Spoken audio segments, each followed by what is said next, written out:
আসসালামু আলাইকুম প্রিয় দর্শক, আজকের এই ভিডিওটি যারা রাইড শেয়ারিং করেন, ঢাকা শহরে যারা পাঠাওয়ে রাইড শেয়ারিং করে তাদের জন্য অত্যন্ত হেল্পফুল একটি ভিডিও হতে চলেছে। এই ভিডিওটি সম্পূর্ণ দেখার অনুরোধ করছি।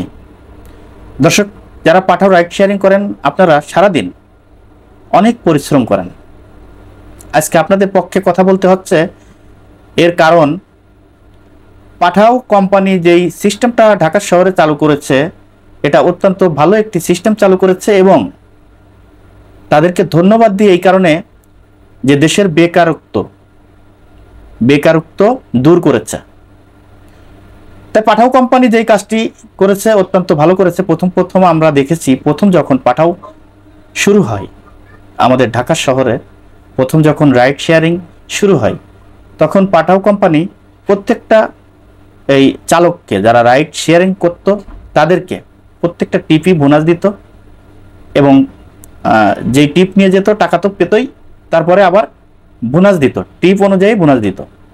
তখন কিন্তু পাঠাও যারা চালাইতো তারা অনেক আনন্দের সাথে তারা পাঠাও চালাইতো, তাদের যেই পরিশ্রমিক তারা পেত তারা খুব খুশি থাকতো। আমরা দেখেছি, শুনেছি। এখন বর্তমান এই পাঠাও রাইড শেয়ারিং যারা করেন তারা অধিকাংশ লোক এই পাঠাও অ্যাপস ব্যবহার করেন না। কারণ কি? কারণ হচ্ছে দুইটা। একটা কারণ হচ্ছে, সর্বপ্রথম কারণ সেটি হচ্ছে পাঠাও কোম্পানি যেই টাকা, যেই কমিশন নেয় এদের কাছ থেকে, এই কমিশনে কখনোই এই রাইড শেয়ারিং যারা করে এরা সন্তুষ্ট না।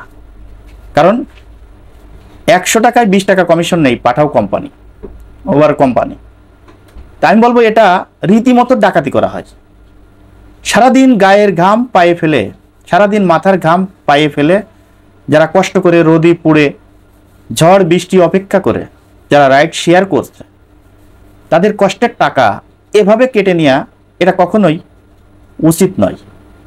এই বিষয়টা অন্তত সরকারের লক্ষ্য করা উচিত যে পাঠাও কোম্পানি 100 টাকায় 20 টাকা কমিশন কাটতেছে। পাঠাও কোম্পানি যখন থেকে শুরু করে এই পর্যন্ত হয়তোবা আনুমানিক 4-5 বছর হবে কি 5-6 বছর হবে, এই 5-6 বছর যাবত কি 6-7 বছর হবে এরকম। তা এরই ভিতরে পাঠাও কোম্পানি কয়েকশো কোটি টাকার মালিক হয়ে গেছে, কয়েকশো কোটি টাকার মালিক হয়ে গেছে পাঠাও কোম্পানি, কয়েক হাজার কোটি টাকার মালিক হয়ে গেছে। কিন্তু কোনো রাইড শেয়ারিং কোনো ড্রাইভার আজ পর্যন্ত শুনেছেন যে কোটিপতি তো দূরের কথা, লাখপতিও হতে পারছে না। কারণ এরা কষ্ট করছে, এদের পকেটের টাকা কিভাবে তারা কেটে নিয়ে চলে যাচ্ছে। এজন্যই বেশিরভাগ রাইড শেয়ারিং যারা করছেন তারা কিন্তু এই পাঠাও অ্যাপসে শেয়ারিং করতে চাচ্ছে না। কারণ 100 টাকা ভাড়া মারলে যদি কোম্পানিকে 20 টাকা দিয়ে দিতে হয় তাদের কষ্ট লাগে। এই মানুষকে কষ্ট দিয়ে টাকা ইনকাম করা, কোটিপতি হওয়া, বড়লোক হওয়া এটা ঠিক না।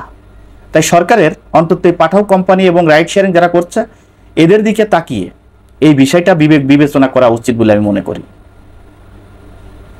দর্শক, আজকে আমার এই ভিডিও যারা দেখছেন আমি তাদেরকে বলবো, যারা পাঠাও রাইড শেয়ারিং করেন, যারা উবার রাইড শেয়ারিং করেন তাদেরকে বলবো, যদি আপনার সামনে আমার এই ভিডিওটি পৌঁছাই থাকে, এই ভিডিওটি অন্তত একটা শেয়ার দিবেন। আপনার একটি শেয়ারে হয়তোবা প্রধান উপদেষ্টা, আমাদের বাংলাদেশের বর্তমান যেই প্রধান উপদেষ্টা রয়েছে অত্যন্ত মানবিক এবং শ্রমিকের পক্ষের একজন ব্যক্তি, আজকে গরিবের পক্ষের একজন ব্যক্তি, উপদেষ্টা আমাদের দেশের। তাই তার কাছে যদি পৌঁছায় ভিডিওটি তাহলে হয়তোবা আপনাদের একটি শেয়ারের মাধ্যমে আপনাদের কপাল খুলে যেতেও পারে। তাই দর্শক, আজ এই পর্যন্তই। পরবর্তী ভিডিও দেখার অনুরোধ জানিয়ে এখানে বিদায় নিচ্ছি। আমি মোহাম্মদ মিতুল হোসেন। আসসালামু আলাইকুম ওয়া রাহমাতুল্লাহি ওয়া বারাকাতুহু।